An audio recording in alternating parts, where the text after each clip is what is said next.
రాయలవారి మామిడి పండ్లు. రాజమాత మరణశయ్య మీద పడుకొని ఉన్నది. పాప మామిడి పండు తినాలని ఉన్నది. తన కొడుకు కృష్ణరాయలను ఆవిడ నోరు విప్పి అడిగింది కూడాను మామిడి పళ్ళు తెచ్చిపెట్టమని. కానీ అది మామిడి పళ్ళు కాసే కాలం కాదు.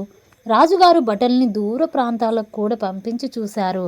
నెల 15 రోజులు ఎతకగా చివరికొక్క పండు దొరికింది. కానీ అప్పటికే సమయం మించిపోయింది. రాజమాత తన చివరి కోరిక తీరకుండానే పరమపదించింది.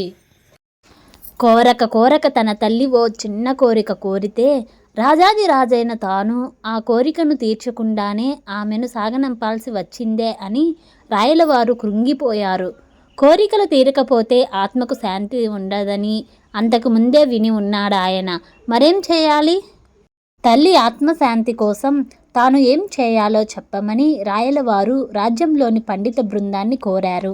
పండితులు ఆ సరికే లెక్కలు కట్టుకొని సిద్ధంగా ఉన్నారు. ఈ రకంగానైనా తమకు తమ బంధువర్గాన్ని కొంత లాభం చేసుకోవాలని నిశ్చయించుకున్నారు.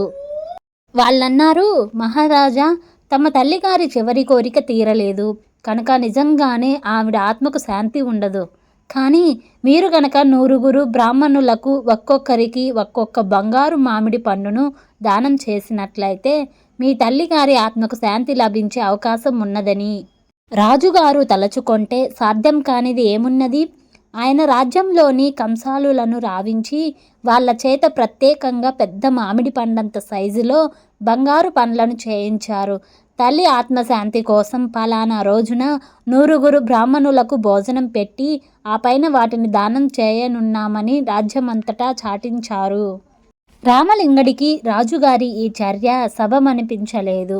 100 బంగారు మామిడి పండ్లను ఎవరో కొందరు బ్రాహ్మణులకు దానం చేస్తే తల్లిగారి ఆత్మకు శాంతి ఎందుకు లభిస్తుంది? ఈ వంకతో ప్రజాధనాన్ని సొంతం చేసుకోవాలనుకున్న బ్రాహ్మణుల్ని దండించకుండా వదలకూడదు అనుకున్నాడు రామలింగడు. రాజుగారి భవనానికి వెళ్లే మార్గంలోనే రామలింగడి ఇల్లు ఉన్నది.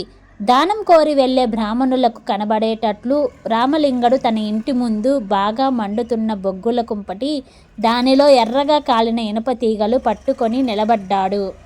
నిన్న రాత్రి రాజుగారు చెప్పారు, నా చేత వాతలు పెట్టించుకొని వచ్చిన బ్రాహ్మణులకు ఎన్ని వాతలుంటే అన్ని బంగారు పండ్లు అధికంగా ఇస్తామని అని రామలింగడు చెప్తుంటే ఆశ కొద్దీ వాళ్ళు ఎగబడి వాతలు పెట్టించుకున్నారు. కొందరైతే ఏకంగా 3-4 వాతలు. అయితే రాజభవనంలో వాళ్లకు నిరాశ ఎదురయ్యింది. రాయలవారు అందరికీ ఒక్కొక్క పండే ఇచ్చారు. ఓపికగా కొంతసేపు ఎదురు చూసిన బ్రాహ్మణులు చివరికి తమ తమ వాతలు చూపించి ఎక్కువ పండ్లు ఇమ్మన్నారు. విషయం తెలుసుకున్న రాయలవారు మండిపడ్డారు. నేను గౌరవించే బ్రాహ్మణులను ఇంతగా అవమానించేందుకు రామలింగనికి ఏం పట్టింది అని భటులు వెళ్లి తెనాలి రామలింగడిని సభకు లాక్కురు వచ్చారు. రాయలవారు, రామకృష్ణ, ఏంటిది అని అరిచారు నిప్పులు కురిపిస్తూ. మహాప్రభు, మన్నించాలి. మా తల్లిగారు విపరీతమైన కీళ్ళ నొప్పులతో బాధపడుతూ ఈ మధ్యనే స్వర్గస్థురాలయ్యారు. స్థానికంగా ఉన్న వైద్యులు ఆమె బ్రతికి ఉండగానే సూచించారు ఆమె జబ్బుకు చికిత్సగా ఆమె కీళ్లకు వాతలు పెట్టమని. ఆవిడ అదే కోరుకున్నది. కానీ నా మనసొప్పక నేను ఆ పని చేయలేదు. చివరికి తన కోరిక తీరకుండానే ఆమె కన్ను మూసింది. ప్రభులవారు తమ తల్లి చివరి కోరికను తీర్చడం కోసం ఈ బ్రాహ్మణులకు బంగారు పండ్లు దానం చేస్తున్నారని తెలిసి నేను కూడా మా తల్లిగారి చివరి కోరిక తీర్చాలని సంకల్పించాను. అయితే బంగారం కోసం ఎగబడ్డంత సరళంగా వాతల కోసం రాలేదు. అందుకని దానికి ఓ చిన్న అబద్ధం జోడించానంతే. ప్రభులవారు క్షమించాలి. ఏమైనా ఈ బ్రాహ్మణుల మహిమ వల్ల మనిద్దరి తల్లిగాళ్ళ ఆత్మలకు శాంతి లభించినందుకు నాకైతే చాలా తృప్తిగా ఉన్నది అన్నాడు రామలింగడు తాపీగా. తాత్పర్యం గ్రహించిన రాయలవారు రామలింగడిని మందలించి వదిలిపెట్టారు.